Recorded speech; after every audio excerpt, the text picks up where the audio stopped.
Most of these people did bad things, as though that would somehow be okay.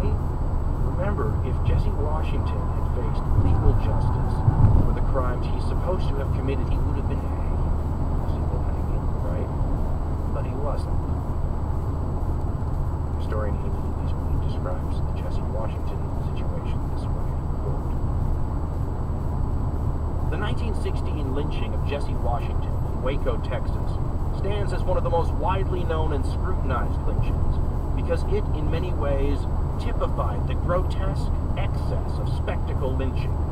Just over 2 months after the birth of a nation played in Waco, an estimated 10,000 people watched as a mob mutilated, strangled, and burned Washington to death on the grounds of the city hall. The mayor," she writes, "and the chief of police watched from a window above." End quote. Washington, she writes, was a 17-year-old African-American. He was charged with killing a woman and maybe raping the woman. The jury deliberated for 4 minutes before convicting him. But justice, as I said, which would have been a simple hanging, never had a chance to run its course because, as Wood writes, quote, "Just moments after the jury, which had deliberated for only 4 minutes, read its guilty verdict, the crowd in the courtroom surged forward and seized Washington. Local businesses promptly closed their doors as spectators, men, women, and children, swarmed the city center, climbing trees and standing on rooftops to get a better view. The local photographer, Fred Gildersleeve, who had been notified that Washington would be lynched, captured the events on film from a window in City Hall.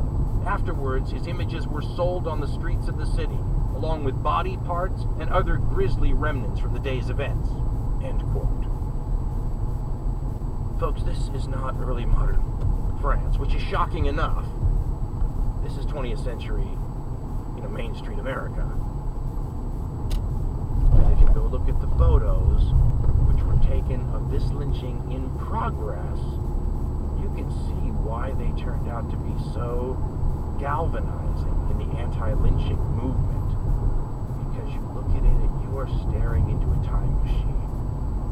They're dressed differently, but that's a photograph that gives you a pretty good idea what these early modern executions must have looked like too. The scenery changes, the costumes evolve, but those people wearing those clothes, that's the same spirit